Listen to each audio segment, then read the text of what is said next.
ప్రియులరా, దేవుడి ఉన్నతమైన కృపను బట్టి ఈ పరిశుద్ధ దినపు ఆరాధనలో దేవదేవుడు మన ఆత్మల కన్న తండ్రి చేర్చినందుకు మొదటిగా తండ్రి అయిన దేవునికి క్రీస్తు ద్వారా కృతజ్ఞతాస్తుతి స్తోత్రాలు నేను చెల్లిస్తూ పరిశుద్ధ దినపు ఆరాధనకు చేరువచ్చిన ప్రియులైన మీకందరికీ ప్రభువైన యేసుక్రీస్తు నామములో శుభాలు వందనాలు నేను తెలియజేస్తుంటున్నాను.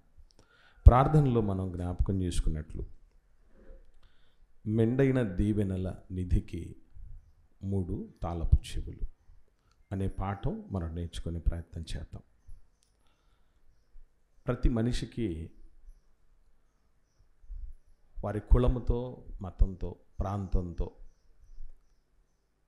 వయస్సుతో, లింగంతో సంబంధం లేకుండా నేను ఎప్పుడూ దీవించబడుతూ ఉండాలి, ఆశీర్వాదంతో నింపబడుతూ ఉండాలి అన్నటువంటి ఆలోచనలు చేస్తూ ఉంటారు. అది తప్పు కాదు. అందుకే ఓ మనిషి దాన ధర్మాలు చేసిన నాకు ఏదో ఒక ఆశీర్వాదం దీవెన వస్తుందని, ఓ మనిషి పెద్దల కాళ్ళ మీద పడ్డా వాళ్ళు దీవిస్తారు, వాళ్ళు ఆశీర్వదిస్తారు. ఓ మంచి పని చేసిన, ఓ చెడ్డ పని చేయడానికి ధైర్యం చేయకుండా ఆపుకున్నా నాకు మంచి జరుగుతుంది, నాకు ఆశీర్వాదం అవుతుంది, నాకు దీవెన కలుగుతుంది అన్నటువంటి పరిస్థితి ఆ మనిషిలో ఉంటుంది. అది ప్రతి మనిషి కోరుకుంటారు. మంచిగా ఉంటే, అబద్ధం ఆడకుండా ఉంటే, మోసం చేయకుండా ఉంటే, అన్యాయం చేయకుండా ఉంటే, మనకు కలిగిన దానిలో నుంచి ఎవరికైనా సాయం చేస్తూ ఉంటే మనకు మేలు అవుతుంది, దీవెన కలుగుతుంది, ఆశీర్వాదం వస్తుందని ఈ పరిస్థితులన్నీ చేస్తూ ఉంటారు సర్వసాధారణంగా. ఇదేం తప్పు కాదు. అయితే బైబిల్ పరిభాషలో దీవెన లేదా ఆశీర్వాదం అన్న పదాలకు అర్థం మనకు తెలియాలి. ఎందుకంటే ఈరోజు దేవుని పిల్లలకు కూడా సమాజంలో దేనిని ఆశీర్వాదం అని అనుకుంటున్నారో అంటే ఓ మనిషికి ఉద్యోగం రావటమో, లేదా ఒక సొంత ఇల్లు కలిగి ఉండటమో, లేదా ప్రమోషన్ రావటమో, లేదా మంచి సంబంధం, ఫారిన్ సంబంధం కూతురుకు కొడుకు రావటమో,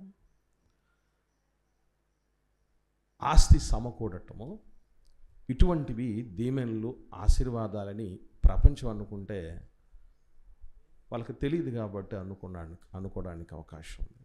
కానీ దేవుని పిల్లల్లో కూడా ఆశీర్వాదాలు, దీవెనలు అంటే ఇవే అన్నటువంటి ఆలోచన చేస్తున్నారు. నిజంగా మనం బైబిల్ గ్రంథాన్ని పరిశీలన చేస్తే వీటికి మించినదే ఆశీర్వాదం, వీటికి మించినదే దీవెన అని మనం అర్థం చేసుకోవచ్చు. వీటికి మించి కూడా ఏమైనా ఉంటాయా? వీటికి మించి కూడా ఏమైనా ఉంటాయా? అసలు ఇవే గొప్ప అనుకుంటూ ఉంటాయి, ఇవే సాధించలేమేమో అనుకుంటూ ఉంటాయి. ఎందుకంటే సొంతింటి కళ ప్రతి సగటు మనిషి కళ అని చెప్తూ ఉంటారు. గవర్నమెంట్ ఉద్యోగం రావాలని ఎవరు కోరుకోరు? మంచి సంబంధం రావాలని ఎవరు కోరుకోరు? అప్పులు తీరి ఐశ్వర్యం కలిసి రావాలని ఎవరు అనుకోరు? మరి ఇవే కష్టసాధ్యమైతే వీటికి మించినవి ఉన్నాయా? అసలు వాటిని దీవెనలు, ఆశీర్వాదాలు అంటారా అంటే ఎస్, ఉన్నాయి. అవేంటో మనం ముందుగా ఆలోచన చేసి ముందుకు సాగగలిగితేనే ఈ పాఠం అపార్థానికి గురి కాకుండా ఉంటుంది. ఇకపోతే ఈ ఆశీర్వాదాలు, దీవెనలు అనేవి పాత నిబంధనలో లేవు అని చాలామంది అనుకుంటూ ఉంటారు. అంటే దేవుడు చెప్పిన సరైనటువంటి దీవెన, ఆశీర్వాదం పాత నిబంధనలు లేవు, కొత్త నిబంధనలోనే ఉంటాయి అనుకుంటారు. కాదు. అసలు మానవాళిని ఈ భూమి మీదకి తీసుకురాక మునిపే ఆశీర్వాదం అంటే ఏంటో దేవుడు చెప్పేశాడు. ఒకసారి చూద్దాం. ఆదికాండం 1వ అధ్యాయం 28వ వచనం చూద్దాం. ఆదికాండం 1వ అధ్యాయం 28వ వచనం. దేవుడు వారిని అంటే ఎవరిని? దేవుడి స్వరూపములో సృజించబడిన నరులను, స్త్రీలను, పురుషులను ఆశీర్వదిస్తూ చెప్పిన మాట. ఆశీర్వాదం అంటే అర్థమేమిటి అంటే మీరు ఫలించి, అభివృద్ధి పొంది, విస్తరించి, భూమిని నిండించి దానిని లోపరుచుకోండి. ఆఖరిది ఉంది చూసారా, ఏమిటది? అది మనం ఈ భూమి మీదకి వచ్చిన తర్వాత, ఊహ వచ్చిన తర్వాత భూమినంతటినీ లోపరుచుకోగలగాలట. కానీ మనం లోబరుచుకుంటున్నామా, లోబడిపోతున్నామా?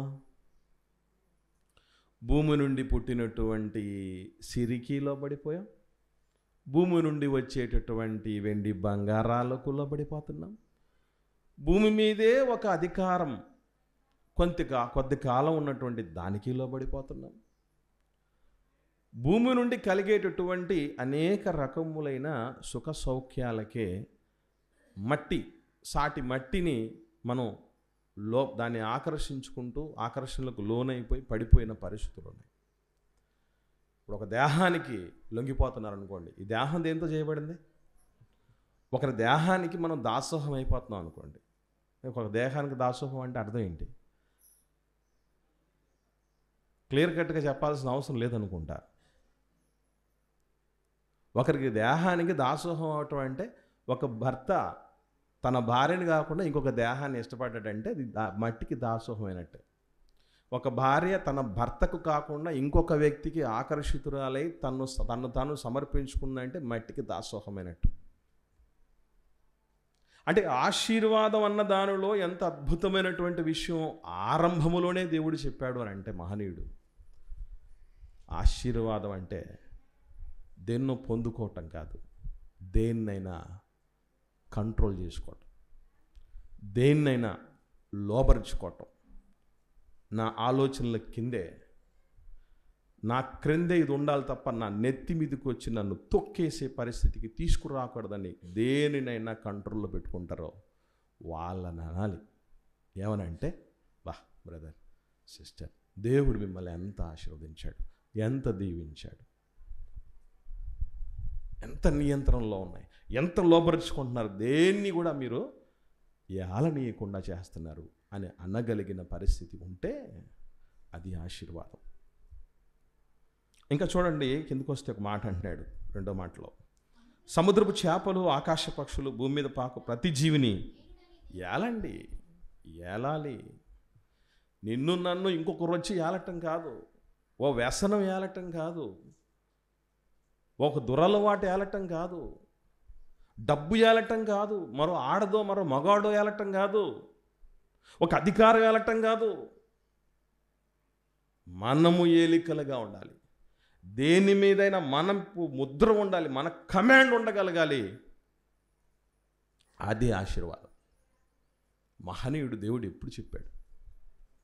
ఈ రోజుకి సంఘంలోనికి, సహవాసాల్లోనికి వచ్చి దశాబ్దాలు గడిచిన విశ్వాస జీవితాలు కలిగినటువంటి విశ్వాసులు కానీ, ఎన్నో 10 సంవత్సరాల నుంచి దేవుడి మాటలు అనేకులకు అందిస్తున్న సేవకులు కానీ, దేవుని ప్రజలకు ఇటువంటి విషయాలు చెప్పాలి, నేర్పాలి, తెలుసుకోవాలి. ఎందుకంటే ఈరోజు సేవకులు మొదలుకొని విశ్వాసుల వరకు అనేకులు ఎంత వాటికి, చిన్న వాటికి లోబడిపోతున్నారో ప్రత్యేకంగా చెప్పనక్కర్లేదు. కాసులకు కకృతి పడేవాళ్ళు కొంతమంది, తిండికి ఆతురపడేవాళ్ళు కొంతమంది, పరశరీరాలను ఆశించేవాళ్ళు కొంతమంది, అధికారాలకు అరులు చాచేవాళ్ళు కొంతమంది, దీనికోసం దేనికైనా తెగించేవాళ్ళు కొంతమంది. ఇందులో దేవుడి సేవకులు అతీతులు కాలేకపోతున్నారు, విశ్వాసులు అతీతులు కాలేకపోతున్నారు. ఆశీర్వాదం అంటే అది. అపోస్తలుల కార్యాలకు వద్దాం. అక్కడ కూడా ఆశీర్వాదానికి నిర్వచనం చెప్తున్నాడు దేవుడు. 3వ అధ్యాయం చివరి వచనం. అపోస్తలుల కార్యముల గ్రంథం 3వ అధ్యాయం చివరి వచనం చూద్దాం. దేవుడు తన సేవకుని పుట్టించి మీలో ప్రతివానిని వాని దుష్టత్వము నుండి, అంటే ప్రతి మనిషి దేంట్లో ఉంటాడు అంటే దుష్టత్వంలో ఉంటున్నారు, ఆ దుష్టత్వము నుండి మళ్లించుట వలన మిమ్మల్ని ఆశీర్వదించుటకు ఆయనను మొదట మీ యొద్దకు పంపెనని చెప్పాను. ఒక మనిషి దుష్టత్వము నుంచి మళ్లించబడటమే ఆశీర్వాదం. దుష్టత్వము నుంచి మళ్లించబడేటటువంటి పరిస్థితి ఏ వ్యక్తికైతే ఉందో అది ఆశీర్వాదం. దుష్టత్వం అంటే మేము ఎవరిని అన్యాయం చేయలేదు, ఎవరిని చంపలేదు, ఎవరిని నరికేయలేదు, మాకు యాక్సిడెంట్ చేయలేదు, ఎవరి మీద బాంబు వేయలేదు, ఎవరిని కత్తిపెట్టి పొడవలేదు, ఎవరిని పాడు చేయలేదు, ఏ ఆస్తిని దోచుకోలేదు అని అనుకునేరేమో. ఓ మనిషి దుష్టత్వం అంటే ఎలా ఉంటుందో చేదు ఒక నిజం చెప్తాను మీకు. దుష్టత్వం అంటే ఒక మనిషికి సంబంధించిన దుష్టత్వం ఎలా ఉంటుందో ఒక చేదు నిజం. నమ్మి ఇంటికొచ్చిన ఒక ఆడబిడ్డని అందరినీ మరిపించేటట్టు చేయకపోతే ఒక పురుషుడు, అదే దుష్టత్వం.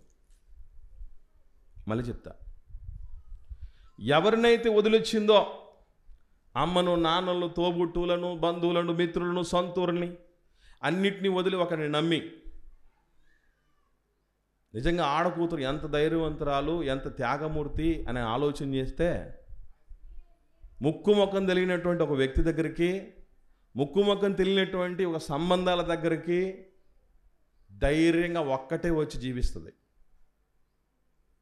అదే పురుషుడు వెళ్ళి అత్తగారి ఇంట్లో ఉండి రమ్మని చెప్పండి ఒక 10 రోజులు, భయం, ఏమైపోతారో, ఏమనుకుంటారో, ఏం జరిగిపోతారో, ఇట్లాంటి పరిస్థితుల్లో 10 రోజులు ఒక అల్లుడు ఉండలేని పరిస్థితుల్లో ఉంటే పదుల సంవత్సరాలు అత్తారింట్లో వేళ్ళుండుకుపోతుంది ఆడకూతురు. అలా నమ్మి అందరినీ వదిలిపెట్టి చక్కగా చూసుకుంటాడని వచ్చినటువంటి ఆడపిల్లకు భరోసా ఇవ్వనటువంటి స్థితి ఏ మనిషి అయితే కలిగి ఉంటాడో అది దుష్టత్వం. అట్లాగే భార్య కోసం అమ్మ మాటనైనా పక్కన పెట్టి, నాన్న మాటనైనా పక్కన పెట్టి, తోబుట్టుల మాటనైనా పక్కన పెట్టి, చివరకు తన మాటను కూడా పక్కన పెట్టి నీ మాటే వింటాను అన్నటువంటి స్థితిలో సరెండర్ అయిపోయిన పురుషుణ్ణి అన్యాయం చేసేటటువంటి స్థితిలో ఏ ఆడకూతురు ఉంటుందో అది దుష్టత్వం. ఏదో అనుకోకండి, దుష్టత్వం అంటే కడుపును పుట్టిన బిడ్డల్ని పరలోక పౌరులుగా కాకుండా ఈ లోకం కోసం పెంచుతూ ఉన్నటువంటి పరిస్థితుల్లో ఎవరైతే ఉంటారో అది దుష్టత్వం. భర్త కుటుంబం వాళ్ళని నా కుటుంబమే, నా సొంత కుటుంబమే, ఎంతైనా నా భర్తను ఈ స్థితిలోనికి ఎదిగించి నా ముందుకు తీసుకొని వచ్చి పెట్టారు. ఒక ప్రయోజకునిగా నన్ను, నా కుటుంబాన్ని ఎన్నో కష్ట నష్టాలు కోర్చి పోషించేవాడిగా నిలబెట్టగలిగినటువంటి స్థితిలో ఆ కుటుంబం ఉంది. ఆ కుటుంబం నాది అని అనుకోకపోవటం దుష్టత్వం. ఒక మగవాడు నా కోసమే ఎన్నో కష్ట నష్టాలు కోర్చి నాలాగే కదా కాపాడుకుని విద్యాబుద్ధులు నేర్పించి మంచి ఒక అందగత్తెలాగా, ఒక మంచి సౌందర్యవతిగా, అన్ని రకాలుగా మనం భరించగలిగినటువంటి స్థితిలో ఉండి రేపు పుట్టబోయే బిడ్డలు కూడా నా ఇంటి పేరే పెట్టేటటువంటి స్థితిలో రాబోతోంది నన్ను నమ్మి అనే పరిస్థితుల్లో ఉండి తనను, తన కుటుంబం వాళ్ళని సొంత కుటుంబంగా చూసుకోకపోవటమే దుష్టత్వం. ఏదో పెద్దదనుకోకండి దుష్టత్వం అంటే. దేవుడు సంఘంలో దేవుడు ఇది చెయ్యండి, ఇది చెయ్యకండి అని చెబితే దాని విషయంలో మనకు స్పృహ లేకుండా బతకటమే దుష్టత్వం. ఇశ్రాయేలు చేసింది ఏం చేశారు? వాళ్ళు ఏమన్నా హత్యలు చేశారు? వాళ్ళు ఏమన్నా మానభంగాలు చేశారా? ఎవరినైనా దోచుకున్నారా? రక్షకుణ్ణి కాదనుకున్నారు, దాన్నే దుష్టత్వం అన్నారు. రేపు మనకు రక్షణకరమైన ఏ పరిస్థితినైనా కాదనుకుంటే అది దుష్టత్వం. దాన్ని వదిలేసుకుంటే అది ఆశీర్వాదం. అది ఆశీర్వాదం. ఏది భార్యను అందరినీ మర్చిపోయేటట్టుగా ప్రేమించండి, ఖచ్చితంగా ఆశీర్వాదాలు ఉంటాయి. భర్తను అన్నీ మర్చిపోయేటట్టుగా ప్రేమించగలిగండి, ఖచ్చితంగా ఆశీర్వాదాలు ఉంటాయి. భర్త కుటుంబాన్ని, భార్య కుటుంబాన్ని సొంత కుటుంబంగా భావించి చూడండి, ఖచ్చితంగా ఆశీర్వాదాలు ఉంటాయి. సంఘం ఏంటి, సహవాసం ఏంటి, సేవ ఏంటి, పరిచర్య ఏంటి అని స్పృహ కలిగి బతకండి, అది ఆశీర్వాదం. ఖచ్చితంగా అన్నీ తెలుస్తాయి మెలకువలని. ఇవన్నీ ఏవి లేకుండా జీవిస్తూ ఉంటే మాత్రం అది దుష్టత్వం. అది ఆశీర్వాదం లేకపోవటం అనేది అర్థం మర్చిపోకండి. తర్వాత 3వ విషయం కూడా చూద్దాము. పేతురు గారు రాసిన మొదటి పత్రిక 3వ అధ్యాయం 9వ వచనం. అపోస్తలుడైనటువంటి పేతురు గారు రాసిన మొదటి పత్రిక 3వ అధ్యాయం 9వ వచనం చూద్దాము. ఆశీర్వాదమునకు వారసులకు అగుటకు మీరు పిలువబడితిరి. ఆశీర్వాదానికి వారసులు అవ్వడానికి పిలువబడ్డారంటే ఇంతకు వీళ్ళకి ఆశీర్వాదం వచ్చిందా రాలేదా? ఇంకా ఈ ప్రశ్నను ఈ వచనాన్ని చదివిన తర్వాత ఆలోచన చేసి చెప్పండి. ఆశీర్వాదమునకు వారసులగుటకు మీరు పిలువబడ్డారంటే ఇంకా ఆశీర్వాదం రాలేదు. Very good. మరి రాలేదు ఆశీర్వాదం అంటే ఏంటది? పరలోకం. మనిషికి అసలు సిసలు ఆశీర్వాదం ఏంటంటే ఈ భూమి మీద బతికినప్పుడు ఏది మనల్ని ఏలనీయకుండా చూడటం, దేన్నైనా లోబరుచుకోవటం, దుష్టత్వం అనేటటువంటి పరిస్థితికి రక్షణకరమైన దానిని దూరం చేసుకోకుండా హక్కున చేర్చుకునే విధంగా బతకటంతో పాటు కన్ను మూసిన మరుక్షణమే లాజరు గారి కోసం దేవదూతలు వచ్చినట్లు మన కోసం వచ్చి తీసుకెళ్ళిపోయాయంటే నెమ్మది పొందు స్థలానికి, అప్పుడు ఆశీర్వాదం. అంతే తప్ప చచ్చిపోయిన తర్వాత ఇసుకేస్తే రాలన్నంత జనం వచ్చి అక్కడే ఉన్నారేంటి? వచ్చారు. చచ్చిపోయిన తర్వాత వచ్చిన వాళ్ళు ఉన్నారా? అక్కడే ఏమైపోతారు? వచ్చిన వాళ్ళు వచ్చినట్టు మట్టేయటం, మాయమైపోవటం. అంతేనా? మట్టేసిన వాళ్ళు మాయమైపోతారు. ఇక ఎంత అంగరంగ వైభవంగా జరిగిందండి, ఎంత మంచి చావండి అని చెప్తూ ఉంటారు. మంచి చావంటే కన్ను మూసిన తర్వాత పరలోకం వెళ్ళేటట్టుగా ఈ భూమి మీద బతకటం, అది మంచి చావు అంటే. లాజరు గారిది మంచి చావు, అపోస్తలుది మంచి చావు, విశ్వాస వీరులు 11వ అధ్యాయం హెబ్రీ పత్రికలు రాయబడింది, అది మంచి చావు అంటే. దీన్ని ఆశీర్వాదం అంటారు. మరియమ్మ తల్లిని ఆశీర్వదిస్తూ, స్త్రీలలో నీవు ఆశీర్వదించబడిన దానివి, నీ గర్భఫలం ఆశీర్వదించబడిందంటే మన గర్భంలో నుంచి మనం మాత్రమే కాదు, తర్వాత మన నుంచి రాబోయే తరాల వల్ల కూడా ఓ మనిషి సంతోషపడాలి, ఓ మనిషి సంబరపడాలి, ఓ మనిషి ఆనందించాలి, ఓ మనిషి ఊరట చెందాలి. అది జరిగింది. యేసుక్రీస్తు వలన లోకానికి ఆశీర్వాదం వచ్చింది. అలాంటి లోక రక్షకుణ్ణి అందించినటువంటి ఆ మహాతల్లి ఆశీర్వదించబడిందంటే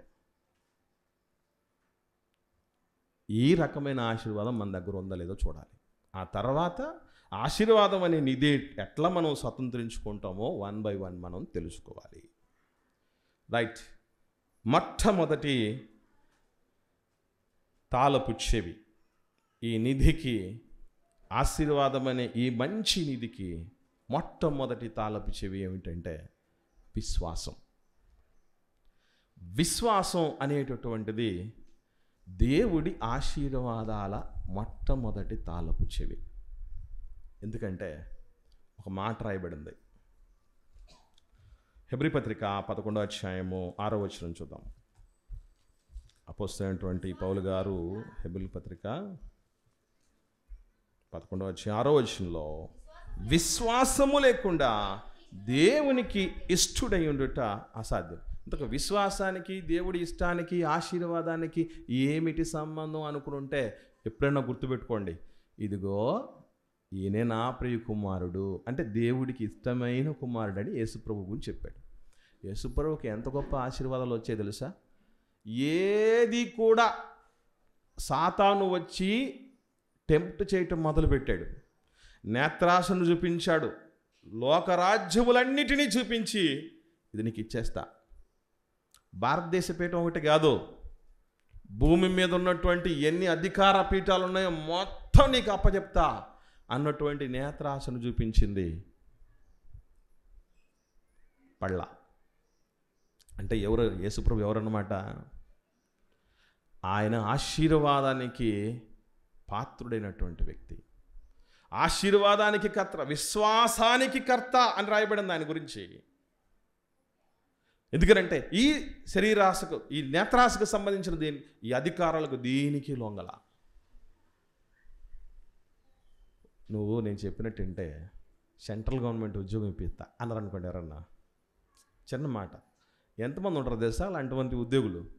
లక్షల మంది ఉంటారు. సెంట్రల్ గవర్నమెంట్ ఉద్యోగస్తులు అంటే లక్షలే, కోట్ల మంది ఉంటారు. ఎందుకంటే భారతదేశ జనాభా 140 కోట్ల మంది దాటారు.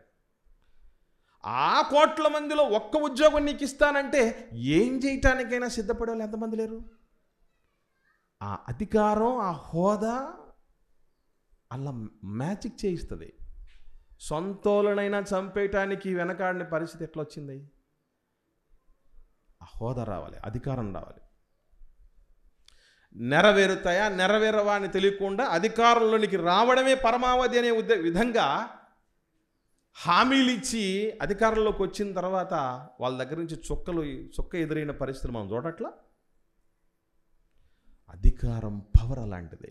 దానికి ఎప్పుడైతే మనిషి ఇష్టపడతాడో, ఒక స్థాయిలో నేను కనబడాలి, నేను చూడాలి, నన్ను గణపరచాలి, నా గురించి మాట్లాడుకోవాలి, అది కూడా యేసు ప్రభు అధిగమించడం జరిగింది. ఎందుకంటే ఆయన ఆశీర్వాదానికి పాత్రుడైనటువంటి వ్యక్తి.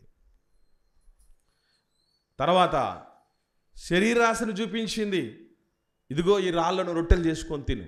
శరీరానికి ఏం కావాలి? ఆహారం కావాలి, వస్త్రం కావాలి, ఇది చేసుకొని తిను అని చెప్పింది. అరే నా చుట్టూ ఎన్నో రాళ్ళు ఉన్నా కూడా నాకు ఈ ఆలోచన రాలేదే, వాట్ అన్ ఐడియా అని చెప్పలే ఆయన. ఒరే 40 రోజులు నేను భోజనం లేకుండా కూడా ఉండగలిగింది ఏంటంటే దేవుడి మాటను నేను పాటిస్తూ చెవిన పెడుతున్నాను, అందుకే నిలబడ్డాను, ఇక మీదట కూడా నిలబెడతానని చెప్పాడు ప్రభు. తిండి కోసం ఎన్ని రకాలైన తప్పులు చేసే వాళ్ళు ఎంతమంది లేరు? తిండి కోసమే పొరపాట్లు చేసిన వాళ్ళు ఎంతమంది లేరు అని అంటే చరిత్రలో ఎంతోమంది ఉన్నారు. మాంసపు మొక్కలు పంటి సందును ఉండగానే దేవుడు చంపేశాడంటే ఏమంటే ఎవరన్నా మన పిల్లలు అడిగారు అనుకుందాం, కాసేపు మాంసం తెచ్చి అని అడిగారు, బాగా తినేశారు, పంటి సందులో మాంసం ఉండగానే చంపేస్తాం పిల్లల్ని. దేవుడు ఎందుకు చంపేశాడు తెలుసా మీకు? దేవుడు ఎందుకు చంపేస్తాడంటే వాడికి ఆ గుణం అక్కడతో పోదు, ఆ రోజుతో పోయేది కాదు, ఇది ఇంకా చెలరేగేదే. అందుకే వీడిని బట్టి మరికొందరు చెడిపోకుండా ఉండాలంటే ఏం చేయాలి? ఉన్నోళ్ళు తీసేయాలి. ఆ తర్వాత జీవపుడమ్మవు నీ దేవుని కుమారుడు అయితే కిందికి దుక్కు. అన్ని రకాలైన సామధాన భేద దండోపాయాలు యేసుప్రభు మీద ప్రయోగించినా కూడా ఆయన ఏమాత్రం లొంగలేదు. అదే ఆశీర్వాదం అంటే. అటువంటి ఆ ప్రియమైనటువంటి కుమారుడు దేవుని యందు నమ్మిక ఏమనంటే 40 రాత్రులు 40 పగుళ్ళు నేను ఉపవాసం ఉన్నా చావను, నాకేం కాదు అని అనుకోవటం మాత్రమే కాకుండా ఉపవాసం అయిపోయిన వెంటనే దయ్యాన్ని ఎవరు పంపించారు యేసుప్రభు దగ్గరికి? దయ్యాన్ని, సాతాన్ని ఎవరు పంపించారండి యేసుప్రభు దగ్గరికి? తండ్రే కదా. తండ్రే పంపిస్తే ప్రభువా ఇప్పుడే ఈ టెస్టుతోనే ఇబ్బంది పడుతున్నాను, ఈ పరీక్షతోనే, ఈ కష్టాలతోనే నేను ఇబ్బంది పడుతూ ఉంటే ఆకలితో అల్లమట్టించిపోతున్నాను. ఎప్పుడైనా మీరు ఆలోచన చేశారా? 40 రాత్రింబగళ్ళు ఆకలున్న మనిషి పరిస్థితులు ఎలా ఉంటాయంటే, 40 రాత్రింబగళ్ళు వద్దు, 4 పూటలు అన్నం తినకుండా ఉండండి, 4వ పూట తర్వాత మనుషులు చూడండి, వాళ్ళు మనుషులుగా ఉండరు.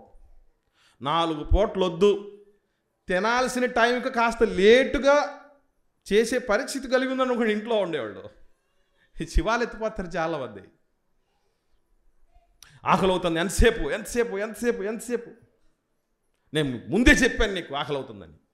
ఈలోపు పోతారన్నమాట, ఈలోపే పోతారు. ఇలాంటి స్థితిలో ఉన్నటువంటి ఎంతోమంది ఉన్నారు. కానీ అన్నిటినీ అధిగమించగలిగాడు యేసు ప్రభుల వారు. అందుకే దేవుడికి ఇష్టడై ఉన్నాడు. ఇష్టడై ఉండడానికి కారణం ఒకటే, దేవుణ్ణి నమ్మగలిగాడు. 40 రోజులు ఉపవాసం ఉన్నా నా దేవుడు నాకున్నాడు, తర్వాత అపవాది వచ్చి ఎన్ని శోధనలు చేసినా నా దేవుడు నన్ను గెలిపిస్తాడు అన్న నమ్మకంతో ఆయన ఉన్నాడు. ఆ విశ్వాసంతోనే దేవుడికి ఇష్టడయ్యాడు. ఇష్టడైనందుకు ఎంత గొప్పోడయ్యాడో మనకు తెలుసు కదా. ఈ ప్రపంచంలో ఎంత గొప్పోడైనా, ఎంత మేధావైనా, ఎంత మహాచక్రవర్తి అయినా, ఎంత పరాక్రమశాలైనా, ఎంత మేధస్సు కలిగినటువంటి వాడైనా, ఎన్ని అధికారాలు చలాయించేవాడైనా, ఒక్క ప్రార్థన భూమి మీద నుంచి పరలోకంలో ఉన్న తండ్రి చెవినబడాలంటే యేసు ప్రభువే గతి. అదొకటేనా? ప్రార్థన ఒకటే కాదు నాయనా, నువ్వు పరలోకం రావాలన్నా కూడా యేసు ప్రభువే. నేను పరలోకం రావాలన్నా కూడా యేసు ప్రభు ద్వారా తప్ప తండ్రి ఎదుక ఎవరు? భూమి మీద ఉన్నవారిలో కానీ, భూమి క్రింద ఉన్నవారిలో కానీ, పరలోకంలో ఉన్నవారిలో కానీ ప్రతి వాని మోకాలు యేసు ప్రభు నామాన వంగాల్సినటువంటి పరిస్థితి. ఎట్లా వంగుతుంది అనుకుంటున్నారు? రక్షణ కావాలంటే ప్రభు దగ్గరికి రావాల్సిందే, వేరే ఆప్షన్ లేదు. రక్షణలో ఎదగాలంటే, దాన్ని కొనసాగించబడాలి అంటే విశ్వాస యాత్రలో ప్రభు దగ్గరికి రావాలి. లోకమంతా కాలగర్భంలో కలిసిపోతే యేసు ప్రభు కాలాన్ని 2 భాగాలుగా విభజించి క్రీస్తు పూర్వం క్రీస్తు శకమని మానవ హృదయాల్లో చెరగని ముద్ర వేశాడు ఆయన. అది యేసు ప్రభుకు దేవుడు ఇచ్చినటువంటి ఆధిక్యత. కారణం ఏంటంటే నమ్మాడు. పరలోకం నుంచి భూమి మీదకి వచ్చేటప్పుడు దేవుని నమ్మగలిగాడు. విశ్వాసం మనిషిని ఎంతవరకు ముందుకు సాగింపజేస్తుందంటే, ఎన్ని విజయాలను ఇస్తుందనంటే, ఎన్ని ఆశీర్వాదాలు సొంతం చేసేటట్టు చేస్తుందంటే, మంచి మాట ఉంది చూద్దాం. యోహాను గారు రాసిన మొదటి పత్రిక 5వ అధ్యాయం 4వ వచనంలో, యోహాను గారు రాసిన మొదటి పత్రిక 5వ అధ్యాయము 4వ వచనం చూడండి ఏమనుందో. దేవుని మూలంగా పుట్టిన వాళ్ళందరూ కూడా లోకమును జయించుదురు. లోకమును జయించిన విజయం, లోకమును జయించిన విజయం ఏమిటది? మన కండలు, మన పరాక్రమము, మన తెలివితేటలు, మన దాసదాసి జనాలు, మనకున్నటువంటి ఎత్తు, మనకున్నటువంటి యుద్ధ నిపుణత, మనము సంపాదించిన పైసలు, ఇవి చెప్పాడా? లోకాన్ని జయించిన విజయం మన విశ్వాసం. అంటే ఆశీర్వాదానికి తొట్టతొలి తాలపు చెవిది. కాకపోతే మనుషులంగా మనం ఎవరిని నమ్మగలుగుతున్నాము? ఏ సంకటం వచ్చినా, ఏ ఇరుకు వచ్చినా, ఏ ఇబ్బంది వచ్చినా దేని వైపు చూడగలుగుతున్నామో దేవుడే చెప్తున్నాడు. చూడండి, మన గురించి బాగా పరిశీలన చేసినటువంటి ఆయన ఇర్మియా గ్రంథం 17వ అధ్యాయము 5వ వచనం చూద్దాం. ఇర్మియా గ్రంథం 17వ అధ్యాయం 5వ వచనంలో యెహోవా ఈలాగూ సెలవిస్తున్నాడు, నరులను ఆశ్రయించి శరీరులను తనకు ఆధారము చేసుకొనుచు తన హృదయమును యెహోవా మీద నుండి తొలగించుకుని వాడు శాపగ్రస్తుడు. ఎవరిని ఆశ్రయిస్తున్నాడు మనిషి? నరులను ఆశ్రయిస్తున్నాడు, శరీరులను తనకు ఆధారంగా చేసుకుంటున్నాడట. లేమా మనం అలాగా? దేవుడితో చెప్పాల్సిన మాటలన్నీ ఎవరితో చెప్పుకుంటాం అంటే, భార్య వచ్చి ఏమంటుందంటే, ఏమయ్యో నేను నిన్నే నమ్మొచ్చా. చర్చిలోకి వచ్చి నిన్నే నమ్ముకున్నానయ్యా, నీవే నా రాజు అయ్యా అని పాట పాడు. ఇంట్లో డైలాగ్ ఏంటంటే, నువ్వేనయ్యా నా రాజు. అలాగని భర్త రాజు కాకపోలే, మళ్ళీ మర్చిపోకండి, ఇంటికి వెళ్ళి బూజు దులిపేరు. కానీ ఈ రాజుకు మించిన రాజు ఉన్నాడే, రాజుల రాజు సియోను రారాజు అని. ఆయన మీద ఈయన మీద కంటే ఎక్కువ నమ్మకం కలిగి ఉండాలి. అట్లాగే భర్త కూడా మాట్లాడితే ఏమంటాడంటే, ఇదిగో అమ్మాయి నేను నిన్నే నమ్మే అని చెప్తూ ఉంటాడు భార్యతో. అతను వచ్చి ఇక్కడ కూడా పాటలు అదే పాడతాడు. ఎంత మోసకరమైన విషయాలు. డబ్బును పైసా కూడబెట్టేసి అలా పెద్దది చేసుకోవాలన్నటువంటి ఆలోచన ఎందుకు చేస్తారు మనిషి తెలుసా? డబ్బుని నమ్మటం. అలాగే నేను కూర్చుకోకూడదా అంటే కూర్చుకో. ఎందుకు కూర్చుకోవాలో తెలుసుకొని కూర్చో. ఎందుకు కూర్చుకోవాలో, లక్షలు ఎందుకు అవ్వాలో, వేలు పోయి లక్షలు పోయి కోట్లు ఎందుకు అవ్వాలో, కోట్లు పోయి వందల వేల కోట్లు ఎందుకు అవ్వాలో తెలుసుకోవాలి. అలా తెలుసుకోకుండా సంపాదిస్తే అది వ్యర్థం, మర్చిపోకండి. మనుషుల్ని ఆశ్రయిస్తున్నటువంటి పరిస్థితులు ఎన్ని లేవు మన పరిస్థితులకు. అనారోగ్యం వచ్చినప్పుడు డాక్టర్ గారు మిమ్మల్ని నమ్మొచ్చాం అని అంటున్నాం అంటే దాని అర్థం ఏంటి? మనసులో నిండి ఉన్నది నోట్లో నుంచి బయటకు వస్తాను. డాక్టర్ గారు ఏమంటారంటే, ఆయన మేలు మన మీద అన్యజనుడైనా కూడా ఏమంటాడంటే, మేము ఎంత అనుభవం ఉన్నోళ్ళమైనా, ఎంత డిగ్రీలు చేసినా, ఏం పరిస్థితుల్లో ఉన్నా, ఎన్ని కేసులు డీల్ చేసినా మా ప్రయత్నం మేము చేసాం. ఆ పైన పైవాడి దయ అంటే హెడ్ ఆఫ్ ది డిపార్ట్మెంట్ కాదు, హాస్పిటల్ హెచ్ఓడి దయ అని కాదు అక్కడ చెప్పేది, దేవుడి దయ అని. దేవుడి దయ. అతను కొంచెం బెటర్మెంట్గా ఉన్నాడు, అదే చెప్తున్నాడు. దేవుడి మీద నుంచి హృదయం తొలగించుకుపోతున్నారట. ఈరోజు భూములను చూస్తే వచ్చేంత ధైర్యం, బంగారాన్ని చూస్తే వచ్చేంత ధైర్యం, ఆత్మీయులను, బంధువులను, మిత్రులను చూస్తే వచ్చే ధైర్యం, భర్తను, భార్యను, పిల్లలను చూస్తే వచ్చే ధైర్యం దేవుడి వైపు చూసినప్పుడు వస్తుందా? వస్తుందా? అలాగని ఇవన్నీ పక్కన పెట్టేసి దేవుడో దేవుడో దేవుడో పొలోమని పోండి అని కాదు నేను చెప్పేది ఇక్కడ. వాటిని ఎంతవరకు చూడాలో అంతవరకు చూడండి. ఏదైనా కొంత దాకే వచ్చి ఆగిపోద్ది. కానీ మన దేవుడు మనల్ని పరలోకం చేరేంత వరకు కూడా కాపాడతాడు. మర్చిపోకండి, నడిపిస్తాడు ఆయన. ఎంత టోళ్ళైనా మనల్ని సమాధి దాకా వచ్చి అక్కడ ఇంత మట్టేసిపోయేవాళ్లే. కానీ దేవుడైతే ఆయన నమ్మినటువంటి వాళ్ళని సమాధుల్లో నుంచి లేపి మరి స్వర్గానికి చేర్చేవాడు. అటువంటి ఆయన విషయంలో మన నమ్మిక ఏమాత్రం. ఇలా దేవుణ్ణి నమ్మని స్థితిలో ఉండగలిగితే ఎవరు అద్భుతాలు చూస్తారు? ఎవరు విజయాన్ని చవి చూస్తారు? చెప్పండి. ఒక మంచి విషయం చెప్తాను. హెబ్రీయులకు రాసిన పత్రిక చూద్దాం, 11వ అధ్యాయం 29వ వచనం. చక్కటి ఉదాహరణ విశ్వాసానికి సంబంధించి. హెబ్రీయులకు రాసిన పత్రిక 11వ అధ్యాయం 29వ వచనం. విశ్వాసమును బట్టి వారు, అంటే ఇశ్రాయేలీలు, పొడి నేల మీద నడిచినట్లు ఎర్ర సముద్రంలో పడి నడిచిపోయారు. ఐగుప్తీయులు అలాగు చేయజూచి మునిగిపోయారు. ఇశ్రాయేలీలు దాదాపు 20 లక్షల మంది ఉన్నటువంటి వాళ్ళు ఒక్కరంటే ఒక్కరు కూడా ఎర్ర సముద్రంలో మునిగిపోలే. పిల్ల జల్ల ఈతరానుళ్ళు ఎప్పుడు అలాంటి గోడలను, నీటి గోడలను, సముద్రపు మధ్య ఎప్పుడు ప్రయాణం చెయ్యనోళ్ళు. పశువులు ఉన్నాయి, ముసలోళ్ళు ఉన్నారు, అన్ని రకాలైనటువంటి పరిస్థితుల్లో ఉన్నటువంటి వాళ్ళు, వయసులో ఉన్న వాళ్ళు, గజ ఈతగాళ్ళైనా అటువంటి అనుభవంలోకి ఎప్పుడు పోలేదు కదా. అలాంటి చూసినప్పుడే గుండెలు అవిసిపోయే పరిస్థితులు ఉంటాయి. ఎప్పుడన్నా మీరు ఒక రిజర్వాయర్ దగ్గరికి, ఒక ప్రాజెక్ట్ దగ్గరికి వెళ్ళినప్పుడు గేట్లు తెరిచినప్పుడు ఆ సౌండ్ చూడండి, చాలా భయం అనిపిస్తుంది. అసలు అంత సముద్రం మధ్యలో పోతూ ఉంటే ఆ హోరు, ఆ పరిస్థితులు ఎన్ని చూసి ఒక్కడంటే ఒక్కడు కూడా బెంబేలెత్తలేదు, భీతి చెందలేదు. హాయిగా క్షేమంగా అవతలకు ఒడ్డు చేరుకున్నాడు. మనల్ని ఒడ్డు చేర్చేవాడు మన దేవుడని నమ్మిన విశ్వాసం ఉంటే అలాగ ఉంటుంది జీవితం. ఇదిగో ఐగుప్తీయులు కూడా ఇశ్రాయేలు వెళ్ళిపోయారు కదా అనే ఉద్దేశంతో మేము కూడా పోవచ్చు. అసలు మా దగ్గర గుర్రాలు ఉన్నాయి, బాగా వేగంగా పరిగెత్తే గుర్రాలు ఉన్నాయి, రథాలు ఉన్నాయి, అన్నీ ఉన్నాయి, మేము వెళ్ళలేము అనుకుంటే ఒక్కడు ఒడ్డు చేరలే. ఒక్కడు చేరల. శవాలు ఒడ్డున చేరాయి. ఎందుకు? వాళ్ళని ఒడ్డున చేర్చింది ఆ విశ్వాసం అనే విజయం.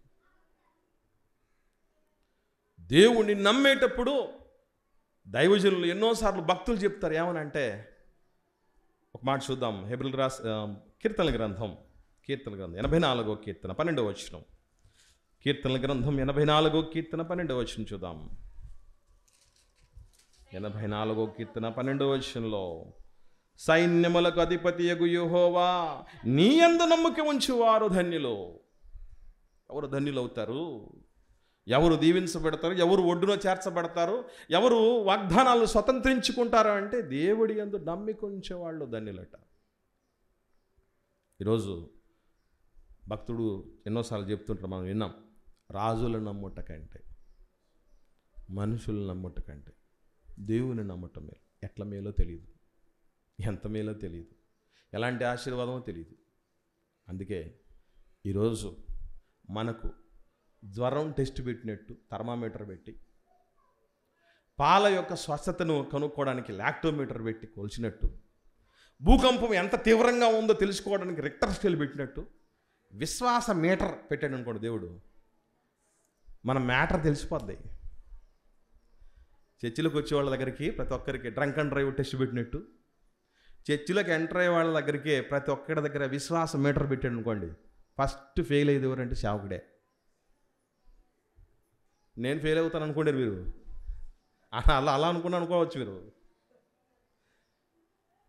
సర్వసాధారణంగా సేవకుడు, ఎందుకనంటే సేవకుడు విశ్వాసులు ఇళ్ళకు పోవాలనుకోవడం వెనక, విశ్వాసులు అనేకులు మా దగ్గరికి రావాలి, చర్చికి రావాలనుకోవటం వెనక ఒక స్ట్రాటజీ ఉంటుంది ఆయనకి, ఒక లెక్క ఉంటుంది ఆయనకి. ఏ లెక్క? ఈ లెక్కలు వస్తాయి, ఈ లెక్కలు వస్తాయి అని. అది వస్తే అంత మనకు బాగా ఇబ్బంది లేకుండా పోతుంది అన్నటువంటి ఉద్దేశంతో ఎక్కువ తిరుగుతూ ఉంటారు. అలాగని ఇళ్ళకు తిరగకూడదని కాదు మనం చెప్పేది. రెగ్యులర్గా ఎందుకు తిరుగుతూ ఉంటాడు, ఒక రాకపోతే వాడు ఎందుకు భయపడిపోతాడంటే కారణం అదే, వాళ్ళ నుంచి వచ్చే తాయిలాలు రాకుండా పోతాయేమో అని. ఎందుకంటే దేవుడు మీద ఆధారపడి వచ్చిన సేవకుడు మనుషులను చూడడు, మనుషుల నుంచి వచ్చే పైసలు చూడడు. మనలో ఉన్నవాడు, సేవకుల్లో ఉన్నవాడు లోకంలో ఉన్నవాడి కంటే గొప్పవాడైనప్పుడు రంగు కాగితాల కోసం కకృతి పడతావా? రంగు కాగితాలకు కకృతి పడేటువంటి సేవకులు ఈరోజు ప్రపంచంలో ఎంతమంది ఉన్నారు? వాళ్ళు విశ్వాసం కలిగిన వాళ్ళు కాదు. సేవకుడిని చూసి విశ్వాసంలో ఎలా బలపడాలో నేర్చుకోవాలి. సేవకుడిని చూసి విశ్వాసంలో దేవుళ్ళు ఎలా బలపడాలో నేర్చుకోగలగాలి విశ్వాసులు. అలా ఉన్నాడా ఈరోజు సేవకుడు? ఆలోచన. అందుకే లోకాన్నే జయించగలిగినటువంటి శక్తి విశ్వాసానికి ఉంది, తీరానికి చేర్చగలిగినటువంటి శక్తి విశ్వాసానికి ఉంది. అందుకే దేవుణ్ణి నమ్మినటువంటి వాళ్ళు ధన్యులు అని చెప్పబడింది. వచ్చేవారం మిగతా 2 ఆశీర్వాదాలు ఏంటో, ఆ తాళపు చెవులు ఏంటో తెలుసుకోండి. ప్రార్థన చేద్దాం.